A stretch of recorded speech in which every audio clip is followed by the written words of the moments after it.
Namaskar and good evening. I welcome everyone who have visited Embassy to be part of this beautiful presentation on the life and timeless lessons in leadership and management manifested by Chhatrapati Shivaji Maharaj in the moves and maneuvers used by him to reign and expand his empire, which is being presented by a group who likes to call themselves Shivaji enthusiasts. As we are all eagerly waiting for the performances, I will not take too much time in introductions and now move to begin the program. Foremost, I would request His Excellency Ambassador of India to kindly honor Chhatrapati Shivaji Maharaj by offering flowers to his statue and also to share his thoughts on this occasion. Namaste. Namaste. Very warm welcome to all of you for visiting this embassy.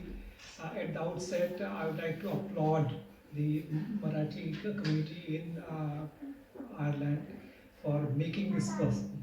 I have been in Ireland for about 1.5 years, and I have been really thinking about how do we connect the Indian community with the embassy directly and provide embassy as a platform for our local talent to showcase their creativity. And also, I was very inspired by the exhortation given by our Prime Minister, who called about Panch Prana for the country as it prepares for Amrit Kal. And one of the key messages in the Panch Prana is to get India rid of the colonial mindset and also make India proud of its cultural, intellectual, philosophical heritage. And in that context, today's event is extremely important because of the narrative that was built by the British colonial education planners. We have been systematically denied proper appreciation and also proper recognition, a proper sense of pride in our own glorious heritage.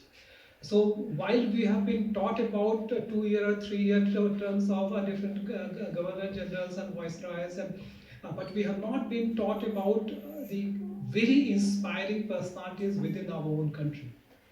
And Chhatrapati Shivaji Maharaj stands out. If you look at our heritage, if you look at our personalities whom we can emulate and get inspiration for today's life, I think Chhatrapati Shivaji stands out. Again, the usual narrative which has been thrust on our psychology, our mindset, our school children is projecting Chhatrapati Shivaji as a kind of regional leader who was fighting against the vast Mughal empire of Aurangzeb. And they have always systematically tried to put it in the context of Hindu-Muslim conflict. Whereas the real significance of someone like Chhatrapati Shivaji for India today, lies in not that conflictual perspective. It's not about Hindu and Muslim. He is important for his vision of a country. He is important for what he thought about an ideal Indian society should be. He thought about what should be the strategic vision of a country. Within his limitations, within his limited resources and daunting challenges that he had, he not only taught but also he practiced what he felt. So in terms of the vision of a state based on Indian values, I think he is one of the most glorious, inspiring personalities that I can think of. Also his vision of the communal harmony, different communities, different ethnicities, he showed how they should live together. Also the respect that he showed to women, not only his own mother, Mata Jijabai, but also women of other ethnicities, even Muslim women who came in, they were found by his army or conquering army, and the way they were treated, this is exceptional in India's history. How he has treated women of defeated armies, their people. This is exceptional. I don't think anyone other like invading armies, how they treated our women is like shuddering, like so tragic. And his example of how he treated Gauhar Banu, for example, this is like so far ahead of time. And you contrast it how the Mughal armies and other Muslim invading armies, how the British, they treated our men and women. Also, his vision of India as a naval power. Again, like in a contemporary situation, in a kind of futuristic vision, his thrust on India not only as a land base but also a maritime power. Thirdly, India even today faces very complex security environment. And we have a lot of asymmetric security threats. I think if there is any role model who can inspire us and give us practical strategic thoughts about how modern India can cope with contemporary security challenges, I think it's Chhatrapati Shivaji Maharaj.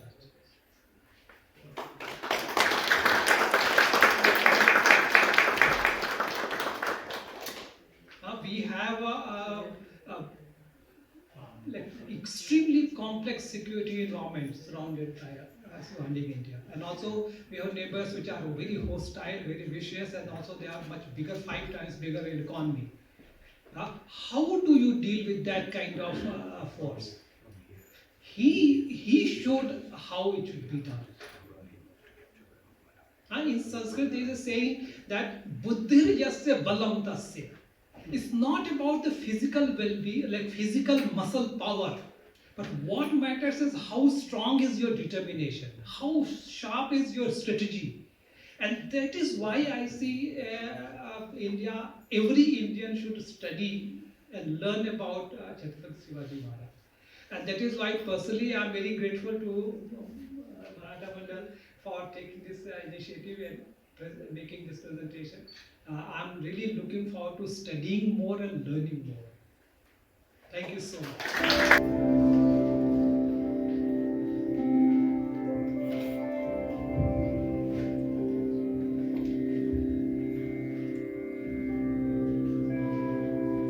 निश्चयाचा Mahameru बहुत जनासी आधारू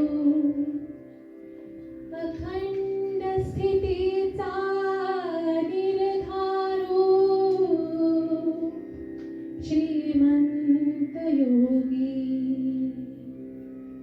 नरपती भयपती गजपती भूपति गणपति गणपति पुरंदर आणि शक्ती पृष्ठभागी यशवंत कीर्तिवंत सामर्थ्यवंत वरदवंत पुण्यवंत नीतिवंत जाणता राजा आचारशील विचारशील दानशील धर्मशील सर्वज्ञपणे सुशील सकळा ठाई धीर उदार गंभीर शूर क्रियेसी तत्पर सावधपणे नृपवर तुच्छ केले देवधर्म गो ब्राह्मणा करावया संरक्षण हृदयस्थ झाला नारायण प्रेरणा केली या भूमंडळाची ठाई धर्मरक्षी ऐसा नाही महाराष्ट्र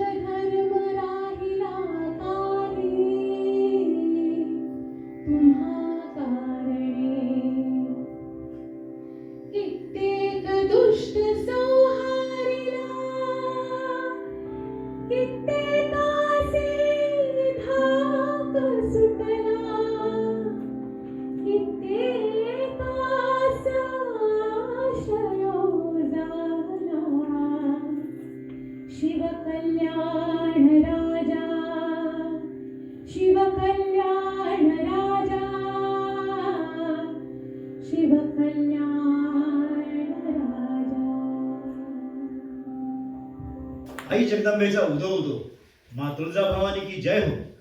यह हमारा सौभाग्य है कि आज हमें आपके सामने अपने राजा छत्रपति शिवाजी महाराज के महिमा का वर्णन करने का अवसर मिला है। भले ही ये कथा 400 साल पुरानी क्यों न हो, लेकिन उसकी सीख आज भी उतनी ही बल्कि उससे ज्यादा ही प्रेरणादायक है। हम आपको आज जो कथाएं सुनाने जा रहे हैं वह यह दर्शाती है कि छत्रपति शिवाजी महाराज न केवल एक वीर योद्धा थे, बल्कि एक कुशल प्रशासक और अपने समय से आगे सोचने वाले बहुत ही बुद्धिमान व्यक्ति थे। He was a true visionary leader ahead of his times. ये 16वीं सदी की बात है जब भारतवर्ष मुगल, आदिल शाह, कुतुब शाह, निजाम न जाने कितने ही बाहरी आक्रमणकारियों से घिरा हुआ था। 300 वर्षों से अन्याय और जुल्म होता आ रहा था। कितनी तो पीढ़ियां इन अन्यायकारी जुल्मी शासकों से मारी गई थी। लोग डर डर के जी रहे थे। किसान सुखी नहीं थे। उनको अपनी फसल का हिस्सा इन जुल्मी शासकों को देना पड़ता था। स्थानीय राजा भी इन शासकों से मिले हुए थे। जहां अमीर और स्थानीय राजा और भी अमीर होते जा रहे थे, वही गरीब लोग और भी गरीब होते जा रहे थे। लेकिन एक दिन शाही शिवनेरी किले पर आशा की नई किरण जगी, नया सवेरा हुआ और महाराज साहेब शाहजीराजे भोसले और जिजाई भोसले के छोटे बेटे ने जन्म लिया। और अब तक मध्ययुगीन भारत के अनगिनत देशभक्तों की कठोर तपस्या और बलिदान के बाद आखिरकार आक्रमणकारी शासकों के खिलाफ संघर्ष की ज्वाला भड़क उठी थी।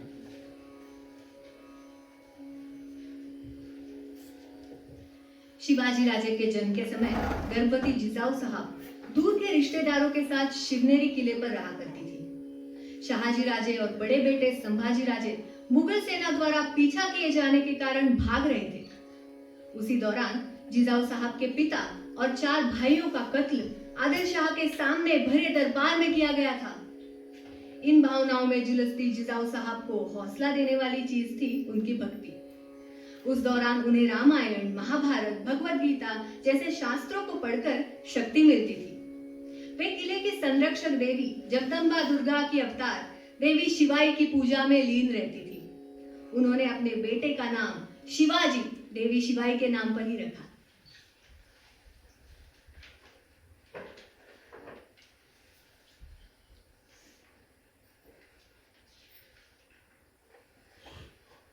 परित्राणाय साधूनां विनाशाय च दुष्कृतां धर्मसंस्थापनार्थाय संभ्रमामि युगे युगे। जेव्हा जेव्हा पृथ्वीवर अत्याचार वाढेल तेव्हा तेव्हा परमेश्वर अत्याचार नष्ट करण्यासाठी अवतार घेईल। आणि मग तसंच झालं। शिवनेरी गडावर एका नव्या सूर्याचा जन्म झाला। गडावरील देवी शिवाई म्हणून नामकरण सोहळ्यात नाव काय ठेवावं? शिवाजी।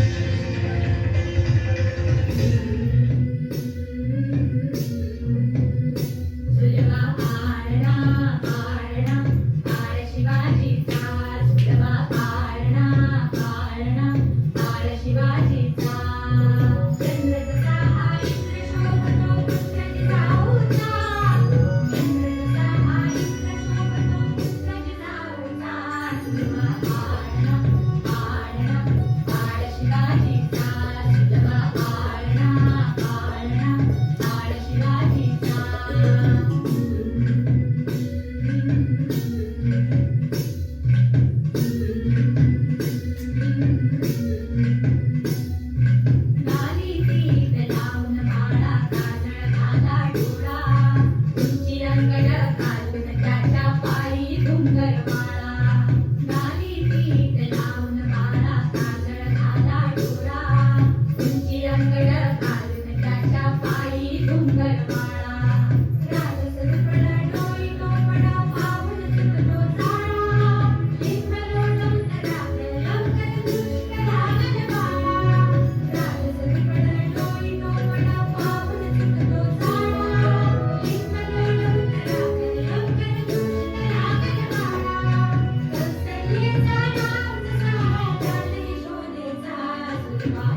जिजाऊ साहब ने दृढ़ संकल्प किया कि वो अपने बेटे को एक सर्वश्रेष्ठ नेता के रूप में बड़ा करेगी ताकि वो स्वराज की स्थापना कर सके।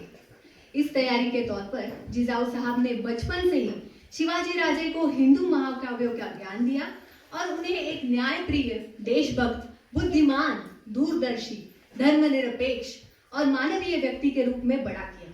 वे अपने बेटे को शिव के समान बहादुर, श्री राम के समान धर्मी, श्री कृष्ण के समान बुद्धिमान और कुशल रणनीतिकार, हनुमान के समान एक सच्चे मित्र जैसा व्यक्ति बनाना चाहती थी। Jizabai was a staunch patriot and one of the most influential mothers in the history of Bharat. She proved to be the best guide and mentor to Shivaji Maharaj, shaping him into a great leader.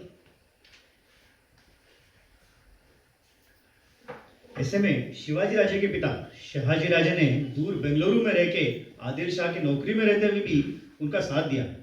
उन्होंने राजनीति का खेल ऐसे शानदार ढंग से खेला कि 7 साल के शिवाजी राजे को पुणे जिले का प्रशासक नियुक्त करवा लिया।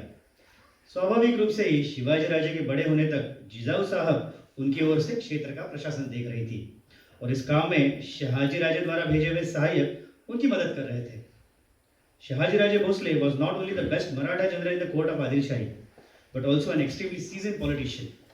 He turned his unwilling surrender to Adil Shahi into an opportunity for Swarajya by getting Shivaji Raje appointed as governor of Pune and surrounding areas, while he himself abided by the condition of never leaving Bengaluru himself.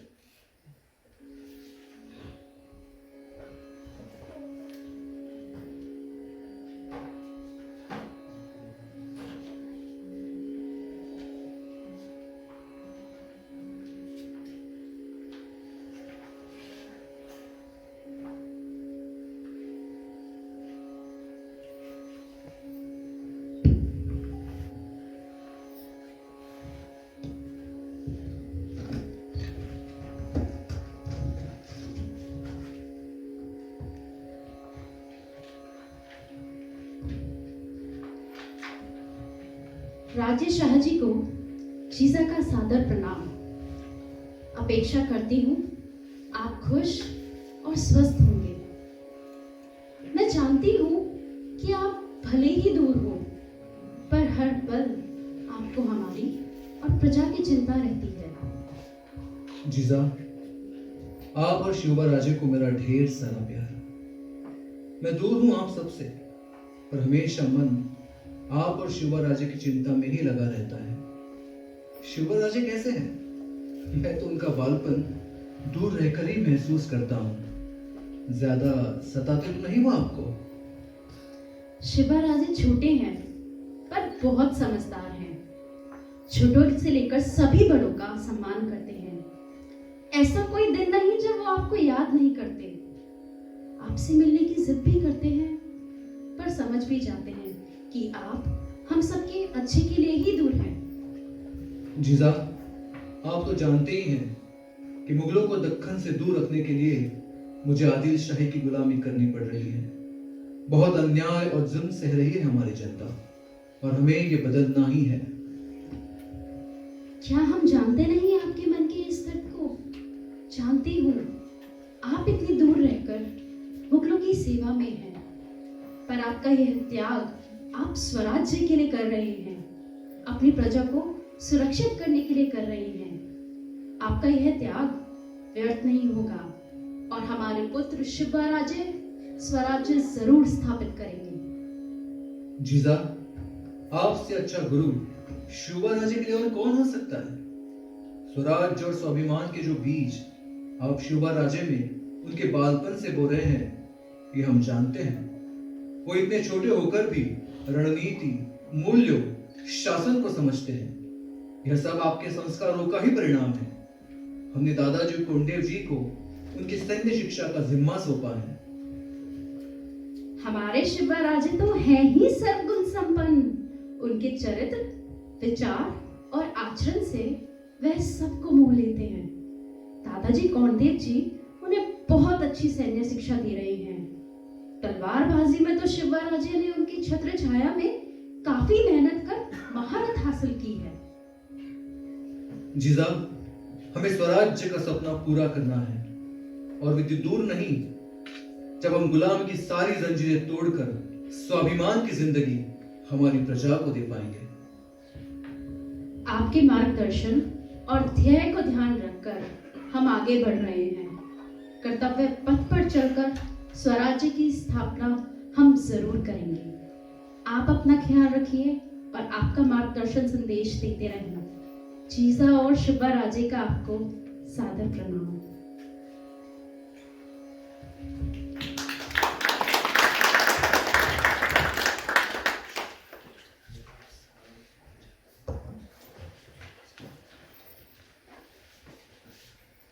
सोलह वर्ष की आयु में ही शिवाजी राजे के माता पिता ने उनके सर्वश्रेष्ठ राजा बनने की नींव रख दी थी। शिवाजी राजे बस 16 साल के ही थे जब 1645 में उन्होंने रायरेश्वर शिवलिंग के सामने स्वराज्य स्थापन करने की शपथ ली थी। शिवाजी राजे एक बेहतरीन छात्र थे। उन्हें पता था कि हमलावर शासन को कैसे खत्म करना था। उनकी पहली जीत थी पुरंदर और तोरना के 2 किले, जो उन्होंने अपने दोस्तों की छोटी सी सेना से हासिल की थी। These forts of strategic locations were neglected by invader rulers. Shivaji Raje won these forts with the right strategy, diplomacy, and without any violence.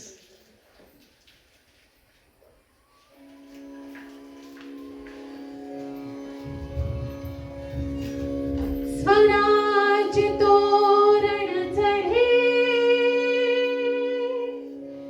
गरजती तूफान से चौघड़े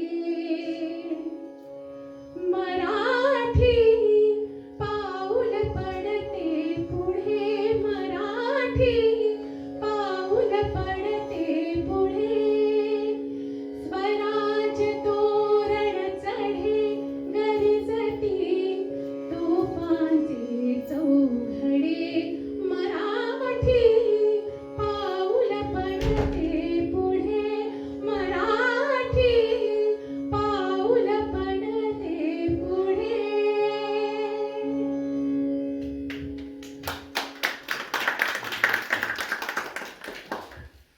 बहुत साल बीत गए। आदिल शाही सल्तनत उभरते हुए स्वराज के बारे में जागरूक हुई। शिवाजी राजे ने विभिन्न नैतिक उपायों से आदिल शाही के कई जागीरदार सरदारों का विश्वास और साथ जीता था, जैसे कि इन जागीरदारों के बीच वैवाहिक संबंध बनाना, गांव के प्रशासकों के साथ सीधे समझौते करना आदि। लेकिन फिर भी अगर ये प्रयास असफल होते तो शिवाजी राजे आखिर में बल का इस्तेमाल करते थे। उसका सबसे अच्छा उदाहरण है उन्होंने चंद्राराव मोरे जैसे अहंकारी और क्रूर जागीरदार का दमन कर जावड़ी जैसी महत्वपूर्ण रणनीतिक जगह जीती। जावड़ी कोंकण और दक्कन पठार के बीच स्थित, इसका कारण उसका महत्व असीम था। भविष्य में आदिल शाही के सबसे क्रूर सहायक सरदार अफजल खान और शिवाजी महाराज के बीच जानलेवा झड़प हुई, जिसे शिवाजी महाराज ने बहुत ही होशियारी और पूरी तैयारी के साथ जीता। उस जीत का एक कारण ये जावड़ी भी थी। Zawadi was a defense forest that the Mughals and Adil Shahi were never able to capture due to its heavily equipped forces, whereas the native Marathas were pro at using the treacherous territory to their own advantage through guerrilla warfare and native knowledge.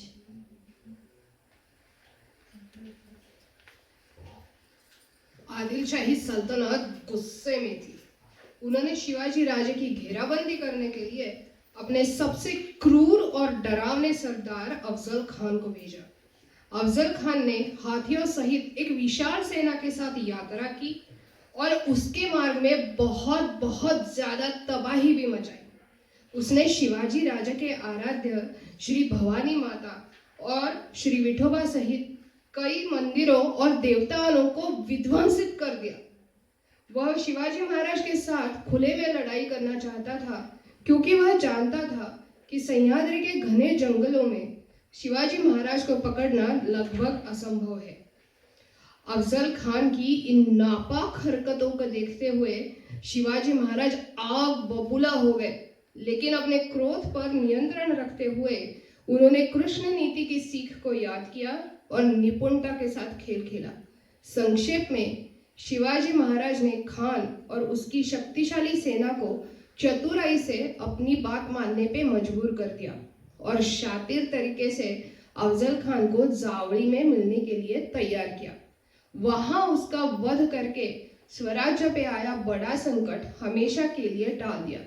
Shivaji Maharaj practiced what he preached in case of Afzal Khan वध. Patience is the strongest weapon of a warrior. Wait for the opportunity. Plan meticulously and hit the target successfully. That is, prepare, plan, and then execute.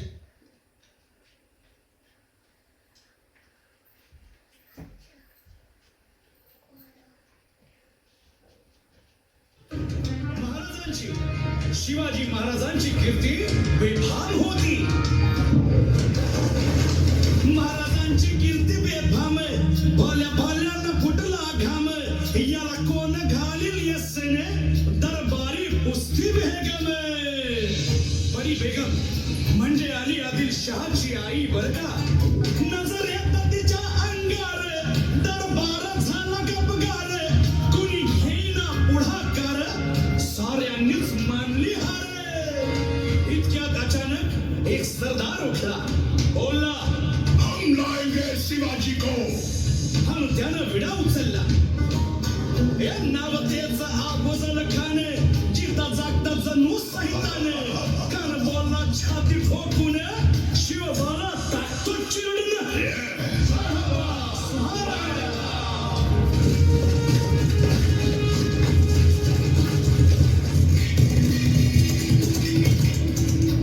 आता शिवबाचं काही खरं नाही. जो तो हेच बोलू लागला. महाराज, आपला जीव मोलाचा आहे. खानाचं सैन्य अफाट आहे, त्याच्यासमोर आपला टिकाव लागणं अवघड आहे. काही दिवसांसाठी आपण कुठेतरी अज्ञातस्थळी निघून जाऊ. काय म्हणालात रायबा? मासाहेब, आम्हाला आमच्या जीवाची पर्वा नाही.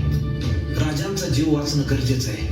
रायबा, शिवबा केवळ आमचा पुत्र नाही, तर अवघ्या मराठी जनांचा स्वाभिमान आहे. या मातेने आपला पुत्र गमावला तरी बेहत्तर, परंतु भ्याडपणे पळून जाऊन या मराठी मुलखाचा स्वाभिमान गमावता कामा नये. अशा वाघिणीचा चोच्छावा. मासाहेब, आपला पुत्र आणि मराठी मुलखाचा स्वाभिमान विजयी टिळा लावूनच परत येईल. अशा वाघिणीचा चोच्छावा, गनिमाला कसा ठेचावा. खानाच्या भेटीसाठी महाराजांना एक शानदार शामियाना उभारला होता. आणि अशा या शामियाना खान दौलत तुले द्यावा, खान दौलत तुले द्यावा. सय्यद बंडा त्याच्या संगतीला, सय्यद बंडा त्याच्या संगतीला. शिवबाच्या संगती महारा, शिवबाच्या संगती महारा. ज्याला पाहून राजाला पाहून खान म्हणतो कसा, आओ आओ शिवाजी, आओ हमारे गले लग जाओ. आओ. खानानं राजाला आलिंगन दिलं आणि दगा केला. खानाचा अभिमान मान्याला, खानाचा अभिमान मान्याला. कट्यारीचा वार त्याला केला, कट्यारीचा वार त्याला केला. खरं खरं वाजले झाला, खरं खरं वाजले झाला. चिरखत वाजले अंगाला, चिरखत वाजले अंगाला. खानाचा वार फुका गेला. खान यडपडला. इतक्यात महाराजानं पोटामध्ये पिचवट केला, पोटामध्ये पिचवट केला. वाघनं खाचा मारा केला, वाघनं खाचा मारा केला. टरा टरा फाटलं पोटाला, टरा गेला खानाचा कोपरा. हाय रे अनाजी, हाय रे अनाजी, हाय रे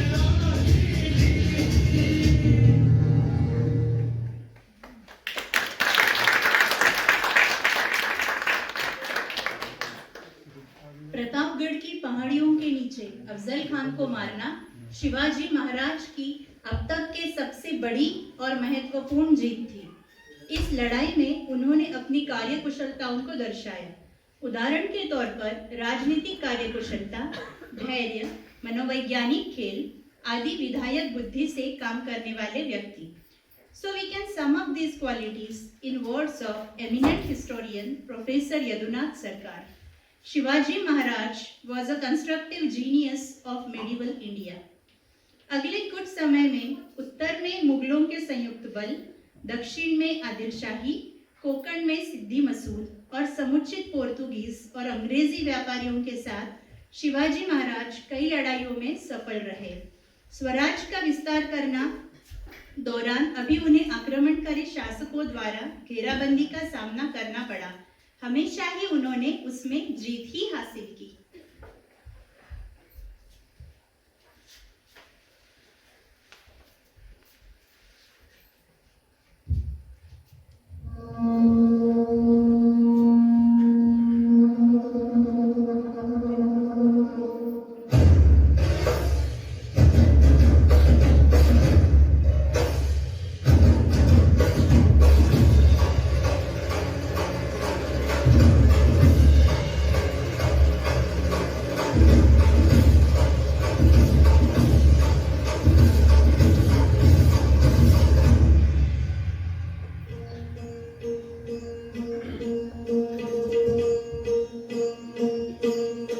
सरल होलिका जले शत्रु राख में मिले हमने, जब जब शमशीर तारी है माय भवानी।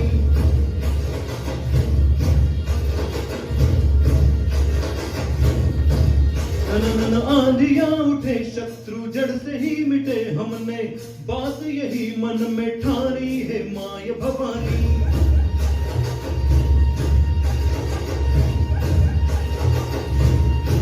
हम सब मर्द माँ बड़े बड़े खुद्दार है, अब हर एक दिन स्वराज का त्योहार है। अब ये शीश ना झुके, तेरी लाज हम रखे, तेरे चरणों की शपथ माँ जगदम्बे हे माय भवानी।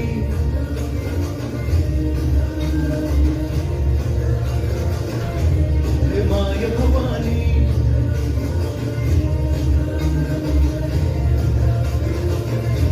हे माय भवानी।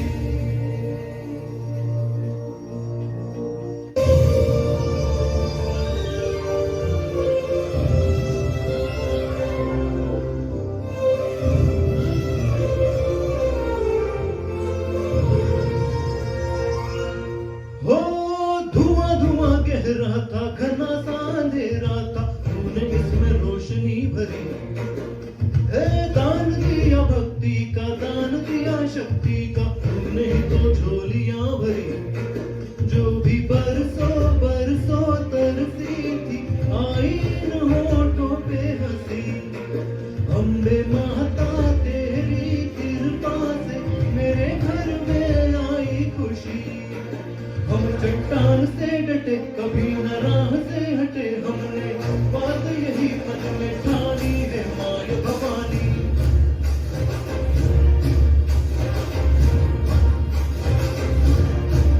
नन आंधियां उठे शत्रु जड़ से ही मिटे हमने, बात यही मन में ठानी है माय भवानी।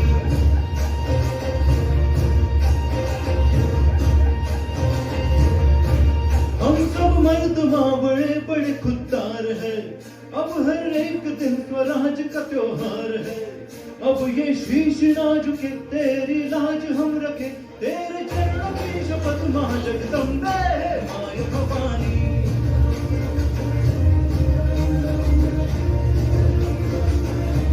हे माय भवानी,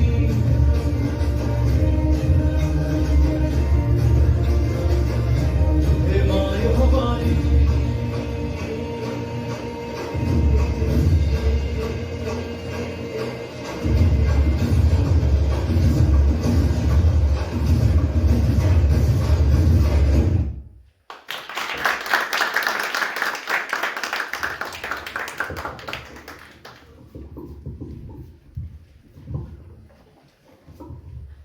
(1660) तक औरंगजेब ने अपने आप को मुगल सम्राट के रूप में स्थापित कर लिया था।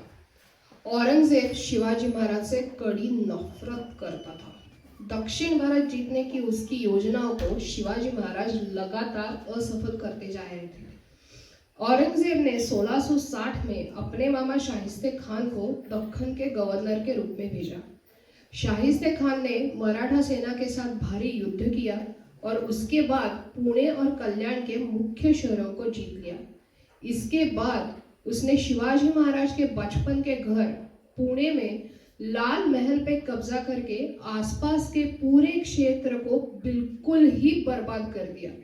1663 में शिवाजी महाराज ने एक सुनियोजित सर्जिकल स्ट्राइक को अंजाम दिया। अतः शाहिस्ते खान को अपनी उंगलियां शिवाजी महाराज के ही हाथों लाल महल में गंवानी पड़ी और रातों रात पुणे से भागना पड़ा।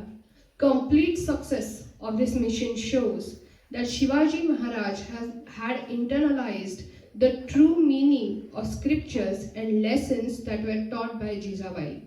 Kavi Bhushan, who was a contemporary of Shivaji Maharaj, has described it in very apt words.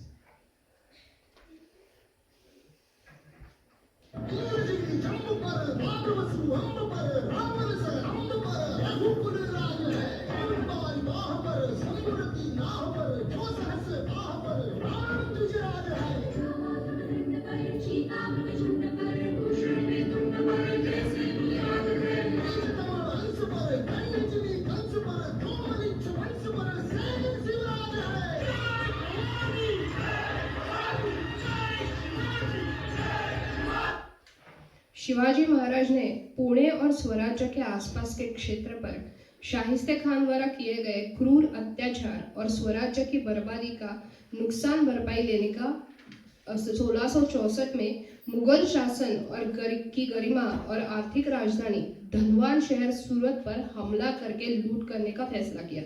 सूरत के गवर्नर इनायत खान को अंधेरे में रखते हुए शिवाजी महाराज ने घेर लिया और हरा दिया। इस हमले को बहुत ही सुनियोजित तरीके से अंजाम दिया गया था, जिसमें लूट केवल धनवान लोगों से ही की गई। मराठा सेना ने दोनों तरफ की जान को कम से कम नुकसान पहुंचाने का ध्यान रखा, इससे वो हादसे से बचे और नुकसान भरपाई लेकर सफलतापूर्वक वापस भी लौट आए। Shivaji Maharaj was the architect of this successful revenge heist in Surat. He had a very clear vision, mission and clarity about how to collect the compensation for destruction caused by Shahister Khan during his stay in Pune. He targeted only the wealthy elite and the revenue officers of the Mughal.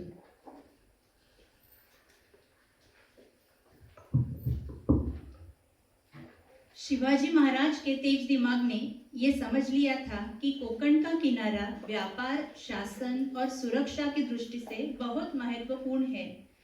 उन्होंने गौर किया कि 13वीं शताब्दी के बाद किसी भी चोला शासकों ने एक सक्षम नौसेना का निर्माण किया नहीं था, जिसकी वजह से भारत का समुद्री किनार यूरोपीय व्यापारों के लिए घुसपैठ का मार्ग बनता जा रहा था। इन घुसपैठियों पर लगाम कसने के लिए शिवाजी महाराज ने 1659 में मराठा नौसेना की नींव रखी और इसी नौसेना ने सूरत लूट के समय शक्तिशाली हथियार के रूप में काम भी किया। With foresight, Shivaji Maharaj had recognized the importance of Konkan coastline for the security of Swaraj.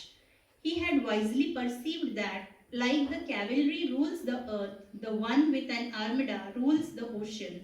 This naval visionary also created an alternative income source by taxing the foreign traders.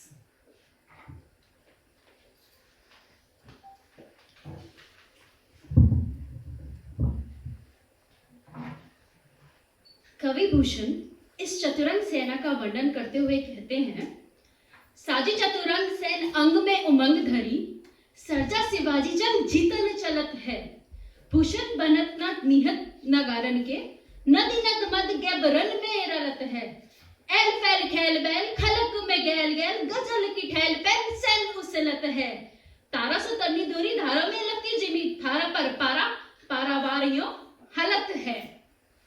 अर्थात जब शिवाजी महाराज युद्ध में विजय पाने के लिए विशाल सेना सजाकर और मन में उत्साह भरकर चलते हैं, तो सेना के नगाड़ों का भारी नाद गूंजने लगता है। हाथियों की कनपटियों से टपकने वाले मद से नदी और नद बहने लगते हैं। शिवाजी महाराज की सेना के आगे बढ़ने पर सारे संसार की गली गली में खलबली मच जाती है और सेना के असंख्य हाथियों के धक्कों से पर्वत भी उखड़ने लगते हैं। विशाल सेना के चलने से उड़ने वाली धूल में सूर्य भी एक तारे के जैसे टिमटिमाता दिखाई देता है और धरती के हिलने से समुद्र भी इस प्रकार डोलने लगता है जैसे थाली पर रखा हुआ पारा हिल रहा हो।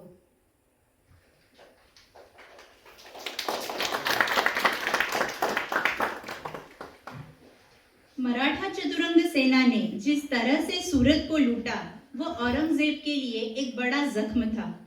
उसने शिवाजी महाराज को दबाने के लिए अपने सबसे अनुभवी मिर्जा राजे जयसिंह के साथ 1.5 लाख सेना भेजी। 1665 में मराठा सेना एक महासागर के समान मुगल सेना से लड़ी, लेकिन अनुभवी जयसिंह ने ऐसी स्थिति पैदा कर दी कि शिवाजी महाराज औरंगजेब से संधि करने के लिए सहमत हो गए। उन्होंने अपने बेटे संभाजी को मुगल सम्राट औरंगजेब का सत्कार करने के लिए आगरा जाने की सहमति भी दे दी। हालांकि शिवाजी महाराज बहुत अच्छी तरह से समझते थे कि आगरा जाना आत्महत्या करने जैसा भी होगा, फिर भी उन्होंने ये जोखिम उठाई।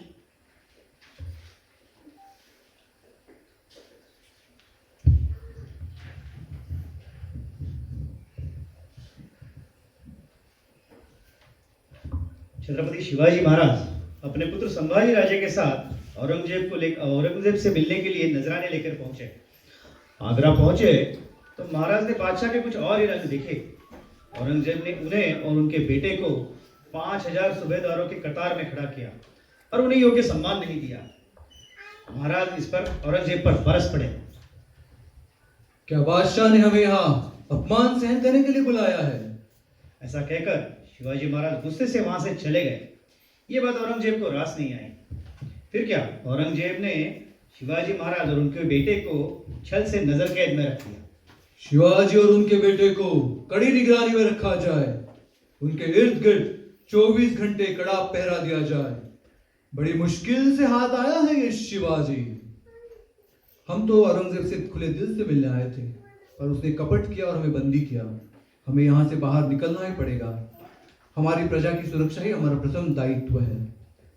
महाराज ने फिर एक तरकीब सोची। कुछ दिनों के बाद महाराज ने बीमार होने का नाटक शुरू कर दिया। महाराज ने बादशाह को यह संदेशा भेजा कि उनको ब्राह्मणों, गरीबों और फकीरों में मिठाई बांटने की इच्छा है।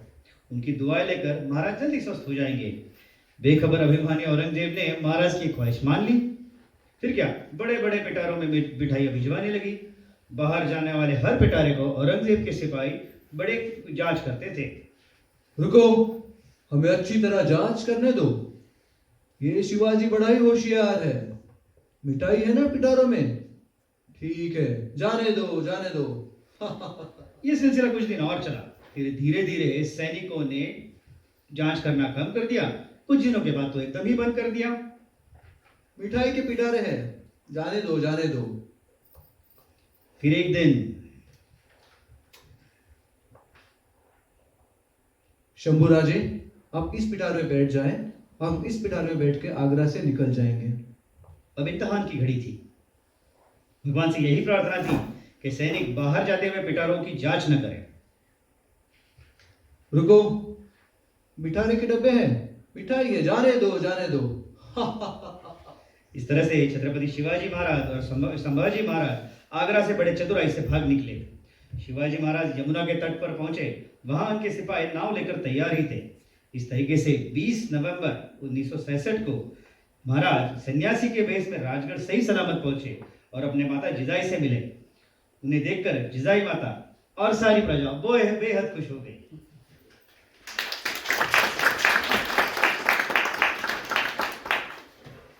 शिवाजी महाराज आगरा से भागने के महीनों बाद राजगढ़ पहुंचे। हालांकि उनके पुत्र संभाजी अब तक मथुरा में ही छुपे हुए थे। शिवाजी राजे ने घोषणा करवाई कि वापस लौटते समय संभाजी की मृत्यु हो गई है और उनका श्राद्ध भी कर दिया है। लेकिन ये सब मुगलों को बेवकूफ बनाने के लिए चली गई चालें थी। केवल कुछ विश्वसनीय सलाहकार ही सच्चाई को जानते थे। कुछ महीनों बाद जब मुगलों ने उन्हें खोजना बंद कर दिया, तब संभाजी राजे वापस लौट आए। The Agra escapes demonstrates his ability to think strategically and to adapt to changing circumstances. His act of escaping unnoticed by disguising himself as his subordinates portrays leading by example, courage, determination, ability to manage crisis and overcoming adversities.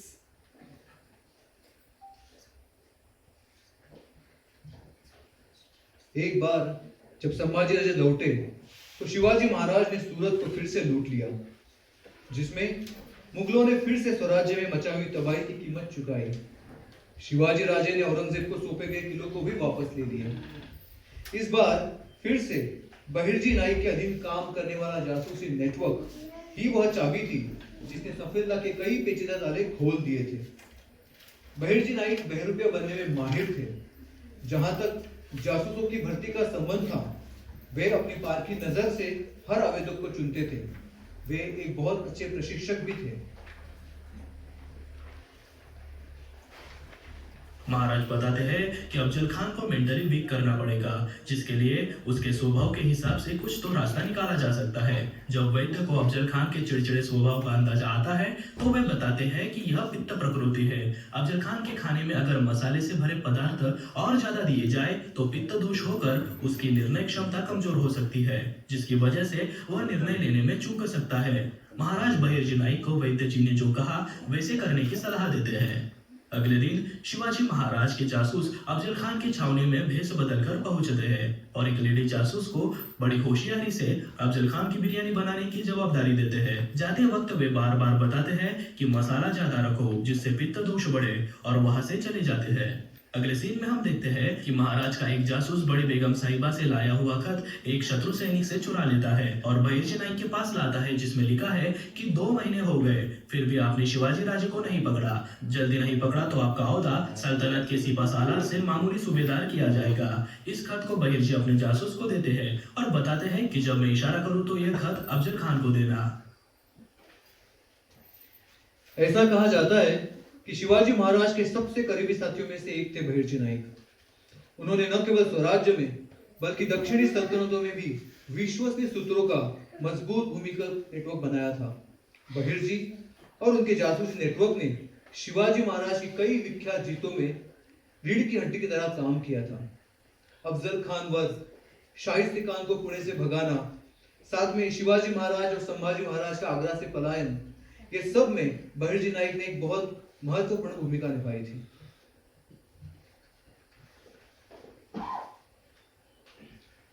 सोलह तक शिवाजी राजे ने दक्कन के क्षेत्र, आज के अधिकांश महाराष्ट्र और कर्नाटक के कुछ हिस्सों में स्वराज्य या आदर्श शासन की सफलतापूर्वक स्थापना की थी। उन्होंने मजबूत शासन प्रणाली स्थापित की थी जो लोगों की बेहतरी के लिए समर्पित थी, स्वराज्य के प्रति वफादार थी और शाहजी राजे, जिजाऊ साहब और शिवाजी राजे द्वारा निर्धारित मापदंडों को लागू करने के लिए लगन से काम करती थी। उन्होंने बहुत विशिष्ट भूमिकाओं और जिम्मेदारियों के साथ 8 लोगों की कोर गवर्निंग काउंसिल की स्थापना की थी, जो स्वराज्य और उसके शासन के विभिन्न क्षेत्रों के बारे में अंतिम निर्णय लेने के लिए सक्षम थे। Shivaji Maharaj distributed responsibilities and just yet generous rewards to his operators on the basis of their ability, efficiency, loyalty, and dedication, which reaped seemingly impossible results.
दिशांच्या हृदयामधून Arunoday झाला,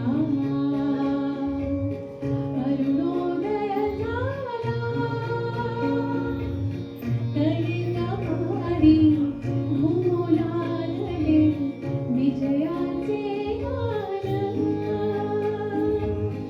जळल्या रानातून उमलले पुन्हा नवे प्राण. रायगडावर हर्ष दाटला, घडा चौघडा चढे, शिंगाच्या ललकारीवरती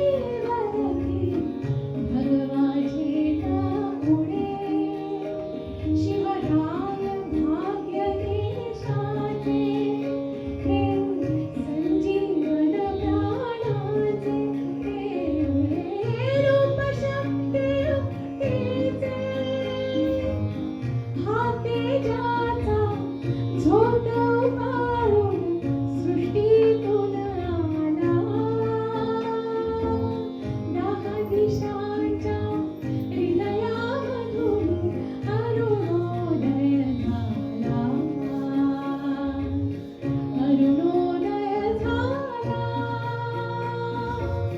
शतकाच्या यज्ञातून उठली एक केशरी ज्वाला.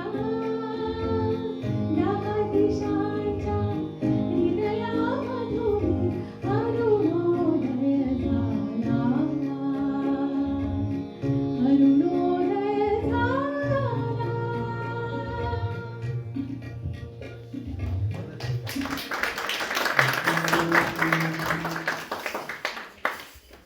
हालांकि जब स्वराज्य स्थापित हो गया और यह फल फूल रहा था, तो भी एक कमी थी. अभी तक शिवाजी राजे को इस रामराज्य का राजा घोषित करने का कोई औपचारिक समारोह नहीं हुआ था. अब सबसे महत्वपूर्ण यह था कि इसकी औपचारिक घोषणा हो.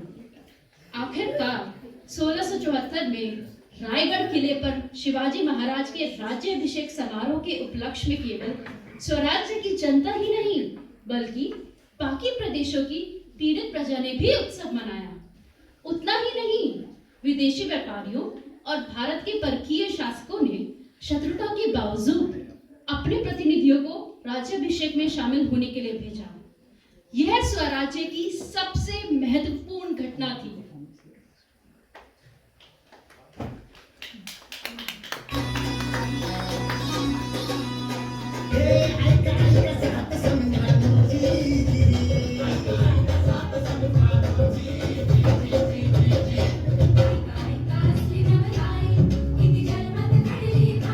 शिवशाही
का जीवन और कार्य कई पाठों वाली एक गाथा है जो कालातीत है।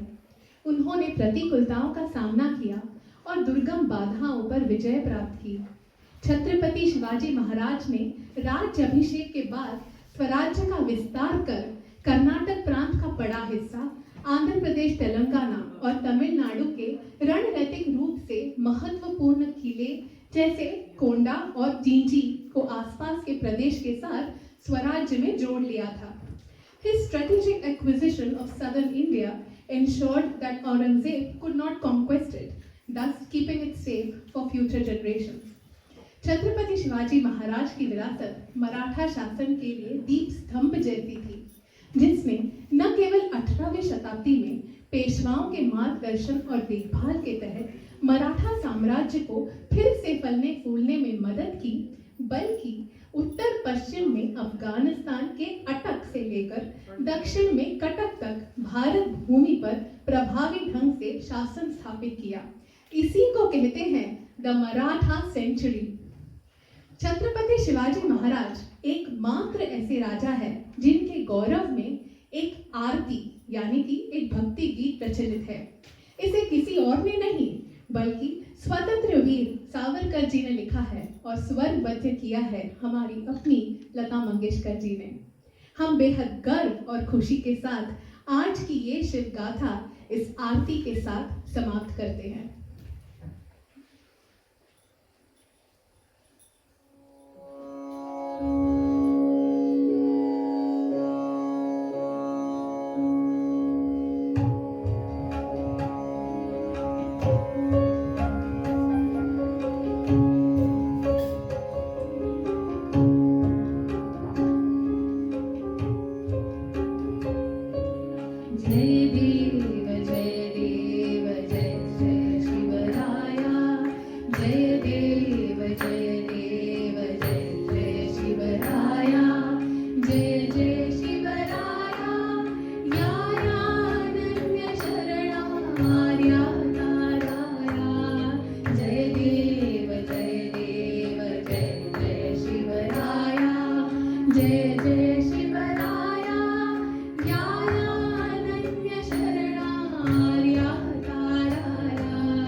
क्षत्रिय कुलावसभूष सिंहासनाधीश्वर महाराजाधिराज छत्रपति शिवाजी महाराज